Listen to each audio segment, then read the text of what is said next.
Hello student, आशा करते हैं आप लोग बहुत अच्छे होंगे। आज के इस ऑनलाइन सेशन में आप लोगों का बहुत बहुत स्वागत है। पिछले क्लास में हम लोगों ने आदर्श विलयन देखा था, यानी आइडियल सॉल्यूशन देखा था। आइडियल सॉल्यूशन के बारे में डिटेल से हम लोग पिछले क्लास में स्टडी कर चुके हैं। आज की इस क्लास में हम लोग देखेंगे नॉन आइडियल सॉल्यूशन, यानी कि अनादर्श विलयन। ठीक है ना, यानी कि जो राउल्ट का नियम था उस पे आधारित है आदर्श विलयन और अनादर्श विलयन। बात समझ में आ गई ना। पिछले क्लास में हम लोगों ने आइडियल सॉल्यूशन के बारे में देखा था, आदर्श विलयन के बारे में हमने आपको बताया था क्या होता है। ये अगर आप पिछला क्लास देखे होंगे तो आप लोगों को समझ में आ गया होगा। आज की इस वीडियो में, आज की इस क्लास में हम लोग देखेंगे नॉन आइडियल सॉल्यूशन, यानी कि अनादर्श विलयन। अब ये अनादर्श विलयन क्या चीज होता है, पहले तो हम एक बार रिपीट कर दे आदर्श विलयन को। यानी ऐसा विलयन जो किसी भी ताप एवं सांद्रता पर राउल्ट के नियम का पालन करता है, ऐसा विलयन क्या कहलाता है? आदर्श विलयन कहलाता है। बात समझ में आ गई ना। वहीं अगर अनादर्श विलयन की बात करें तो अनादर्श, आदर्श का मतलब वहां पे क्या होता है? जो नियम का पालन करेगा। लेकिन अनादर्श का मतलब क्या होगा? जो नियम का पालन नहीं करेगा। यानी कि ऐसा विलयन जो किसी भी ताप एवं सांद्रता पर, ऐसा विलयन जो किसी भी ताप एवं सांद्रता पर राउल्ट के नियम का पालन नहीं करता है, ऐसा विलयन क्या कहलाएगा भैया? अनादर्श विलयन कहलाएगा। बात समझ में आ गई ना। तो पहले हम इसकी डिफिनीशन लिखें, इसके बाद हम इसकी कंडीशन लिखेंगे, इसमें क्या कंडीशन होती है अनादर्श विलयन के लिए। ठीक है, देखिए पहले इसकी हम डिफिनीशन आप लोगों को लिखवा दें।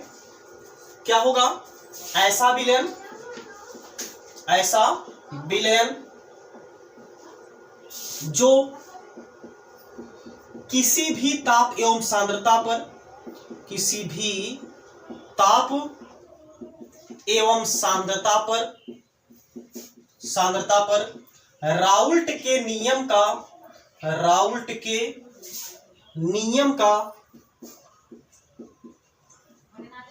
पालन नहीं करता है, अनादर्श विलयन कहलाता है। अनादर्श विलयन कहलाता है। पहले तो आपको राउल्ट का नियम पता होना चाहिए। राउल्ट का नियम क्या होता है? तो राउल्ट का नियम क्या कहता है? ये कहता है P = P0A × XA और प्लस P0B × XB। ये था आपका राउल्ट का नियम। यानी कि जो कुल वाष्प दाब होता है वह अलग अलग अणुओं के वाष्प दाबों के योगफल के बराबर होता है। यही था आपका राउल्ट का नियम। यानी कि P = हम लोगों ने निकाला था PA XA प्लस P, यानी कि P0A XA × P0B XB। यहां पे P0A क्या था? हमने कोई पदार्थ A लिया था, उसका ये समानुपाती स्थिरांक था। और उसी तरीके से जो XA है वो क्या है? विलयन A जो हमने लिया था उसका यहाँ पे क्या है? ये मोल प्रभाज है। इसी तरीके से P0B जो है वो क्या है? विलयन यानी कि दूसरे विलयन का, जो कि हमने विलयन B लिया था, उसका यहाँ पे क्या था? वाष्पदाब था, वाष्पदाब स्थिरांक था। ठीक है ना। यहाँ पे ये क्या था? वाष्पदाब का स्थिरांक था। ठीक। और XB यहाँ पे क्या था? मोल प्रभाज था दूसरे विलयन का। बात समझ में आ गई ना। तो ये हम लोगों ने पिछले क्लास में देख लिया था। ठीक। अब जैसे मान लीजिए, अच्छा इसको हम थोड़ा सा रफ करेंगे, इसको आप एक बार नोट कर लीजिए। हो गया? ओके। देखिए अब इसको हम लोग थोड़ा सा समझते हैं। जैसे मान लीजिए यहां पे कोई पदार्थ A हमने लिया है, कोई पदार्थ हमने यहां पे A ले लिया है। ठीक। यहां पे हमने एक कोई पदार्थ ले लिया है जो कि हमने क्या नाम दिया है? इसका A हमने नाम दे दिया है। यहां पे हमने कोई पदार्थ A ले लिया है। ठीक है ना। इसी तरीके से हमने यहां पे कोई पदार्थ B ले लिया है। यहां पे हमने कोई पदार्थ क्या लिया है? B लिया है। ये हमने क्या ले लिया है? कोई पदार्थ है जिसका नाम क्या है? यहां पे B है। अब यहां पे एक पदार्थ हमने A लिया है और एक पदार्थ हमने यहां पे क्या ले लिया था? B लिया था। अब यहां पे इसका जो वाष्प दाब था वो क्या था? मान लीजिए हमने क्या था? PA था। इसका वाष्प दाब हमने क्या मान लिया था? PB माना था। अब इन दोनों को अगर हम किसी, और ये आपका क्या था, कोई विलायक था, ये क्या था, ये आपका कोई भी विलायक था, और ये आपका क्या था, कोई भी विलेय था। अब इन दोनों को जब हम आपस में मिला देंगे, इन दोनों को जब हम आपस में मिला देंगे तो यहां पे क्या बन जाएगा भैया, कोई विलेन बन जाएगा, और विलेन आपका क्या है, तो विलेन में यहां पे क्या हो जाएगा, ए हो जाएगा, और यहां पे क्या हो जाएगा, बी हो जाएगा। यहां पे ए था, ठीक, तो यहां पे ए था ये, और यहां पे ये क्या था आपका भैया, ये था आपका बी। यानी कि यहां पे ए के मॉलिक्यूल है और यहां पे बी के मॉलिक्यूल है। जब इसको हमने आपस में मिला दिया है तो ये क्या हो गया, ए बी के मॉलिक्यूल इसमें प्रेजेंट हो जाएंगे। अब इसका वाष्प दाब यानी कि टोटल वाष्प दाब अगर हम लोग निकालेंगे, अगर हम पी मिक्सचर का, अगर हम पी मिक्सचर निकालें तो ये कितना आता था, पी ए और प्लस पी बी आता था। क्या आता था, पी ए और प्लस पी बी आता था। तो अगर हम टोटल वाष्प दाब निकालते हैं तब पी मिक्सचर का, यानी कि अगर हम यहां पे वाष्प दाब निकालते हैं, ये कितना आता है भैया, P इक्वल टू, यानी कि ये कितना आ जाता है, ये आपका इतना आ जाता है। या फिर इसको हम लोग ये भी लिख सकते हैं, P of mixture equal to, यहां पे मिल गया था P not A into x A और plus P not B into x B. ये हमने पिछले क्लास में देख लिया था, यानी कि यह इसके बराबर था, यह इसके बराबर था। तब तो ये क्या हो जाएगा, आदर्श विलयन हो जाएगा। देखिए ये जो टोटल वाष्प दाब है, ये जो टोटल वेपर प्रेशर है, यह इन दोनों को वेपर प्रेशर के सम के इक्वल है, यानी कि सम के बराबर है। और सम के बराबर है, इसको हम लोग क्या बोल देते हैं, ये तो भैया आइडियल सॉल्यूशन है, ये तो आदर्श विलयन है। लेकिन हम लोग यहाँ पे क्या पढ़ रहे हैं, अनादर्श विलयन पढ़ रहे हैं। हम लोग यहाँ पे क्या पढ़ रहे हैं, अनादर्श विलयन पढ़ रहे हैं। तो अनादर्श विलयन में ये कभी भी इसके इक्वल नहीं होगा। अब बोलेंगे भैया ये क्या बात हुई, इसके इक्वल नहीं होगा। हाँ बिल्कुल, अनादर्श विलयन में यही होगा। अनादर्श विलयन का यही कहना है कि भैया जो राउल्ट ने निर्धारित किया है वाष्प दाब, उससे जो एक्सपेरिमेंटल वैल्यू है, यानी कि ये जो वैल्यू है, यह इसके बराबर कभी भी नहीं होगी। तब आप बोलेंगे कि भैया तब तो इसका मतलब ये है, जैसे मान लीजिए राउल्ट ने निर्धारित किया था यहाँ पे P, जो टोटल प्रेशर था ये क्या आया था, 5 आया था, ये भी कितना आया था भैया, 5 आया था। ये दोनों आपस में बराबर हो गया था, तब इसका मतलब ये क्या था, आपका आइडियल सॉल्यूशन था। तब ये क्या था, आपका आदर्श विलयन था। तब ये क्या हो जाएगा, आदर्श विलयन हो जाएगा। लेकिन अब यह इसके इक्वल अगर नहीं होगा, तो राउल्ट ने 5 एटीएम बताया था वेपर प्रेशर, यहां पे 5 एटीएम बताया था वेपर प्रेशर राउल्ट ने।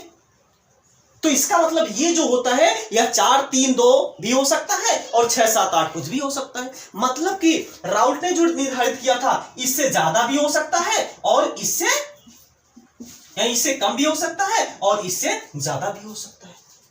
तो क्या ये राउल्ट के नियम का पालन किया, नहीं किया। इसका मतलब इसी को हम लोग क्या बोल देते हैं भैया, अनादर्श विलयन बोल देते हैं। जो किसी भी ताप एवं सांद्रता पर राउल्ट के नियम का पालन नहीं करता है, उसको हम लोग क्या बोल देते हैं, अनादर्श विलयन बोल देते हैं, यानी कि नॉन आइडियल सॉल्यूशन बोल देते हैं। बात समझ में आ गई ना। ये था इसकी कहानी, यानी कि ये जो मिक्सचर होगा, ये मिक्सचर का जो वेपर प्रेशर होगा, या इन दोनों के वेपर प्रेशर के कभी भी इक्वल नहीं आएगा। कभी भी इक्वल आएगा अगर, तो क्या हो जाएगा भैया, आइडियल सॉल्यूशन हो जाएगा, यानी आदर्श विलयन हो जाएगा। लेकिन अगर बराबर नहीं आएगा, तब वो क्या कहलाएगा, नॉन आइडियल सॉल्यूशन, यानी कि अनादर्श विलयन होगा। क्लियर, इसको आप नोट करिए। इसके बाद हम इसकी कंडीशन बताएं कि नॉन आइडियल सॉल्यूशन की क्या क्या कंडीशन होती है। नोट कर लीजिए इसको आप। हो गया, ओके। चलिए अब देखिए, अब इसके लिए हम लोग कंडीशन देखते हैं, क्या क्या कंडीशन हो सकती है नॉन आइडियल सॉल्यूशन के लिए। देखिए पहली जो इसकी कंडीशन है वो यहां पे क्या है, जो डेल्टा एच होगा यह नॉट इक्वल टू 0 होगा। ये डेल्टा एच क्या था, यहाँ पे एंथैल्पी था, और आपने आइडियल सॉल्यूशन में क्या देखा था, डेल्टा एच इक्वल टू क्या था, यहाँ पे भैया 0 था। डेल्टा एच इक्वल टू यहाँ पे क्या था, 0 था। लेकिन यहाँ पे डेल्टा एच इक्वल टू क्या हो जाएगा, नॉन इक्वल टू 0 हो जाएगा। मतलब यह कभी भी 0 के बराबर नहीं होगा। इसका मतलब यहाँ पे ये है, देखिए जैसे हमने यहाँ पे लिया था ए या बी, और आपका बना था ए और ये आपका बन गया था बी। ये आपका सोल्यूट का था, ये आपका यह भी इसको हमने सॉल्वेंट माना था, ये आपका सॉल्वेंट हो जाएगा, ये आपका सोल्यूट का हो जाएगा, ये किसका हो जाएगा, मिक्सचर का हो जाएगा, यानी कि सॉल्यूशन का हो जाएगा। अब इसका मतलब यहां पे देखिए, ब्रेक होने के लिए जितनी एनर्जी की आवश्यकता है उतनी ही जुड़ने के लिए भी एनर्जी की अगर आवश्यकता पड़ जाए, जैसे मान लीजिए यहाँ पे 10 जूल की ऊर्जा यहां से हमको देनी पड़ रही है और यहां से हमको 10 जूल की ऊर्जा हमको क्या हो रही है, मिल जा रही है, तो क्या इसका अगर हम लोग चेंज निकालेंगे, डेल्टा एच का मान अगर हम लोग निकालेंगे, एंथैल्पी का मान अगर हम लोग निकालेंगे, ऊष्मा में परिवर्तन अगर हम लोग निकालेंगे, ये कितना आया था भैया, 0 आया था। तो जब 0 आ गया था इसका मतलब वो क्या था, आइडियल सॉल्यूशन था। लेकिन यहां पे क्या होगा, यह इसके यानी यह इसके इक्वल नहीं होगा, मतलब कि जो हमें 10 यहां पे मिला है ये कोई जरूरी नहीं है कि 10 होगा, ये आपका 8 भी हो सकता है या फिर आपका 12 भी हो सकता है, मतलब इससे ज्यादा भी हो सकता है और इससे कम भी हो सकता है। इसीलिए यहां पे लिखा गया जो डेल्टा एच होगा या नॉट इक्वल टू 0, यानी यह 0 के बराबर कभी भी नहीं होगा, ये इसकी पहली कंडीशन। और दूसरी कंडीशन यहां पे ये है, दूसरी कंडीशन इसकी यहां पे ये है कि ये कभी भी आपस में इक्वल नहीं होगा। ये आपकी दूसरी कंडीशन हो गई, यानी कि इसके बीच का जो आकर्षण बल है, इसको यहां पे हम लोग क्या लिख दे रहे हैं, आकर्षण बल, आकर्षण बल। वो भी क्या है, अंतः अणुक आकर्षण बल है। बात समझ में आ गई ना, ये जो आकर्षण बल है यह कभी भी इसके इक्वल नहीं होगा, ये इसकी दूसरी कंडीशन होगी। और तीसरी इसकी कंडीशन क्या है, तीसरी इसकी जो कंडीशन है वो क्या है, delta V not equal to क्या हो जाएगा, और ये भी सॉल्यूशन का था, ये भी आपका मिक्सचर का था, ठीक है ना, यहां पे मिक्सचर लिख दीजिएगा, ये आपका क्या हो जाएगा, मिक्सचर। यह नॉट इक्वल टू क्या होगा, 0, यानी कि यह भी 0 को इक्वल नहीं होगा। बात समझ में आ गई ना। तो ये थी कंडीशन नॉन आइडियल सॉल्यूशन की। इसका मतलब ये जो नॉन आइडियल सॉल्यूशन है यह भी दो टाइप का हो जाएगा, एक हो जाएगा धनात्मक और एक हो जाएगा ऋणात्मक। मतलब कि जो राउल्ट ने वाष्प दाब निर्धारित किया था, राउल्ट के नियम के अनुसार जो वाष्प दाब आएगा उससे अगर ज्यादा आ जाएगा तब उसको हम लोग क्या बोल देंगे, धनात्मक अनादर्श विलयन बोल देंगे। जैसे मान लीजिए यही हम ले रहे हैं या फिर यही हम लोग ले रहे हैं, जैसे मान लीजिए इसमें से हमने कितनी 10 जूल की ऊर्जा उष्मा यहां से निकली थी, इसमें हम लोग को 10 जूल उष्मा देनी पड़ी थी, 10 जूल उष्मा हमको इसमें देनी पड़ी थी।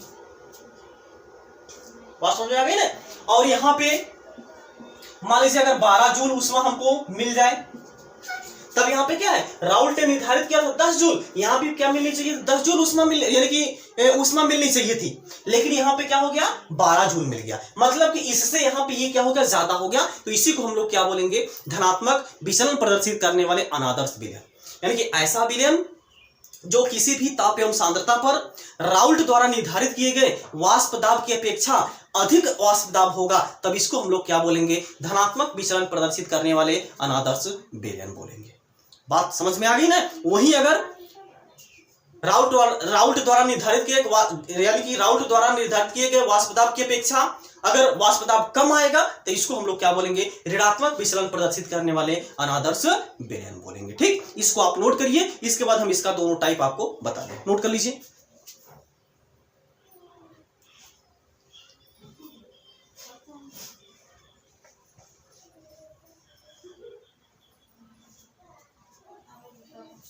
देखिए, तो हेडिंग डाल लीजिए, धनात्मक विचलन प्रदर्शित करने वाले अनादर्श विलयन, यानी कि क्या है, पहला धनात्मक विचलन प्रदर्शित करने वाले अनादर्श विलयन, अनादर्श विलयन। ठीक, यानी कि धनात्मक विचलन प्रदर्शित करने वाले अनादर्श विलयन क्या होता है, ये यहां पे है धनात्मक अनादर्श विलयन। यानी कि इसमें क्या होगा, इसमें क्या हो जाएगा,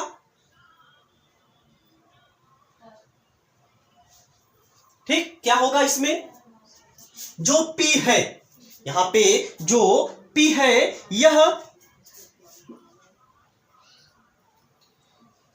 यानी कि ग्रेटर होगा than P nought A into x A और plus P nought B into x B। लेकिन राउल्ट के नियम में क्या था, यानी कि जो आइडियल सॉल्यूशन था, जो आदर्श विलयन था, उसमें क्या था, यहाँ पे क्या था, इक्वल था। लेकिन यहाँ पे देखिए P का मान यहाँ पे ज्यादा आ रहा है, मतलब जो राउल्ट ने प्रेशर यानी कि वेपर प्रेशर निर्धारित किया है, ये क्या आ रहा है, ज्यादा आ रहा है इसकी अपेक्षा। तब इसी को हम लोग क्या बोलेंगे भैया, धनात्मक विचलन प्रदर्शित करने वाले अनादर्श विलयन बोलेंगे। बात समझ में आ गई ने? ये हो गया। चलिए, ये पहली इसकी कंडीशन। अब दूसरी इसकी कंडीशन क्या हो जाएगी, इसकी दूसरी कंडीशन क्या हो जाएगी, चलिए देखिए, अब हम लोग इसकी कंडीशन देख लेते हैं। देखिए पहली यहां पे कंडीशन क्या बोला जा रहा है, P is greater than P not A into x A plus P not B into x B. यानी कि जो राउल्ट ने वेपर प्रेशर निर्धारित किया था वो क्या होगा, ज्यादा होगा। ये जो यहाँ पे एक्सपेरिमेंटली वेपर प्रेशर निकाला गया था, ये इसकी पहली कंडीशन हो गई। ठीक, दूसरी इसकी कंडीशन क्या है, डेल्टा एच ऑफ मिश्रण, यानी कि डेल्टा एच मिश्रण का जो एंथैल्पी में परिवर्तन है वो यहाँ पे क्या होगा भैया, धनात्मक होगा। क्या होगा, धनात्मक होगा। यानी कि हमको क्या करनी पड़ेगी, ऊष्मा देनी पड़ेगी। मतलब ये क्या करेगा, ऊष्मा को अवशोषित करेगा। ये क्या करेगा, ऊष्मा को अवशोषित करेगा। मतलब इसको हम लोग क्या करनी पड़ेगी, ऊष्मा देनी पड़ेगी। ये आपका क्या है, धनात्मक विचलन प्रदर्शित करने वाले अनादर्श विलयन के लिए। ठीक, अब इसके बाद तीसरी यहाँ पे कंडीशन क्या है, डेल्टा वी मिश्रण, ये क्या होना चाहिए भैया, धनात्मक होना चाहिए। धनात्मक मतलब विलयन का जो आयतन मिश्रित किए गए आयतन से क्या होता है, अधिक होगा। यानी कि जो विलयन का आयतन होगा यह मिश्रित किए गए आयतन से क्या होगा, अधिक होगा। तब ये होगा धनात्मक विचलन प्रदर्शित करने वाले अनादर्श विलयन होगा। ठीक, इसके बाद चौथी पॉसिबिलिटी यहां पे क्या है, ए बी का जो आकर्षण बल होगा यह कम होना चाहिए ए या ए बी के या बी बी के बीच में आकर्षण बल के। यानी कि ये जो ए का आकर्षण बल है या फिर बी बी का आकर्षण बल है ये ज्यादा होना चाहिए ए बी के आकर्षण बल से। तब ये क्या होगा, धनात्मक विचलन प्रदर्शित करने वाले अनादर्श विलयन होगा। ठीक, इसको आप नोट करिए। इसके बाद हम आपको बताएं ऋणात्मक विचलन प्रदर्शित करने वाले अनादर्श विलयन, इसको आप नोट कर लीजिए।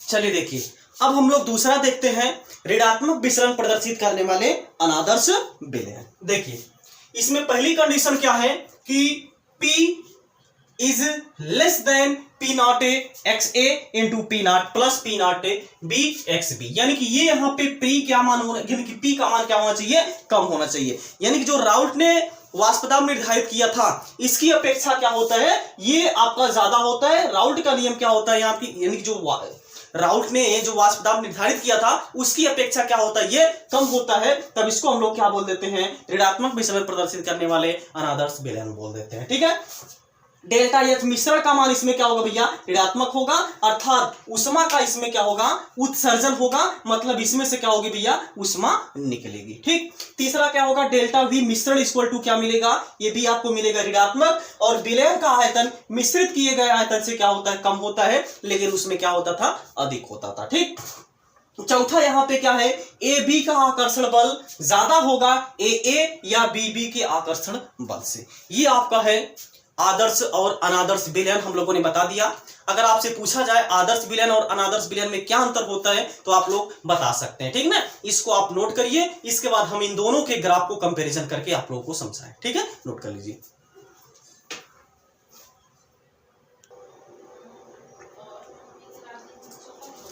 चलिए देखिए, अब हम लोग इसका ग्राफ देख लेते हैं। ठीक है ना, देखिए इसका ग्राफ क्या होगा, जैसे ये आपका क्या है, धनात्मक विचलन प्रदर्शित करने वाले अनादर्श विलयन है और ये है यहाँ पे ऋणात्मक विचलन प्रदर्शित करने वाले अनादर्श विलयन। धनात्मक का मतलब क्या होता है, जो ग्राफ होगा ये नॉर्मल से उठ करके आएगा। ठीक है ना, ये आपका नॉर्मल से उठ करके आएगा। देखिए सभी में यहाँ पे क्या है, सभी का यहाँ पे जो ग्राफ है वो थोड़ा सा उठ करके आ रहा है। ओरिजिनल वाला ये है जो हमने डॉट से रिप्रेजेंट किया है, लेकिन आ क्या रहा है, यहाँ पे ज्यादा आ रहा है और यहाँ पे क्या होगा, देखिए कम आ रहा है, लेकिन यहाँ पे ज्यादा आ रहा है। इसीलिए इसको हम लोग क्या बोलते हैं, धनात्मक विचलन प्रदर्शित करने वाले अनादर्श विलयन। और यहाँ पे कम आ रहा है, इसीलिए इसको हम लोग क्या बोलते हैं, ऋणात्मक विचलन प्रदर्शित करने वाले अनादर्श विलयन। ठीक है ना, तो ये है, आप एक बार इसका स्क्रीनशॉट ले लीजिए। इसके बाद हम ये वीडियो यहीं पे समाप्त करेंगे। हो गया, ओके। आज की क्लास में बस इतना ही। अब हम लोग मिलते हैं नेक्स्ट क्लास में। तब तक आप लोग ये जो क्लास है ये अपने मित्रों के साथ जरूर शेयर करिए, और ये वीडियो आप लोगों को कैसा लगा इसमें कमेंट बॉक्स के माध्यम से आप लोग इसको जरूर से जरूर बताइएगा, ठीक ना। अब मिलते हैं नेक्स्ट क्लास में, तब तक आप लोग जहाँ भी रहिए स्वस्थ रहिए, मस्त रहिए और अपने माता पिता का ख्याल रखिए। अब मिलते हैं नेक्स्ट क्लास में। जय हिंद, जय भारत।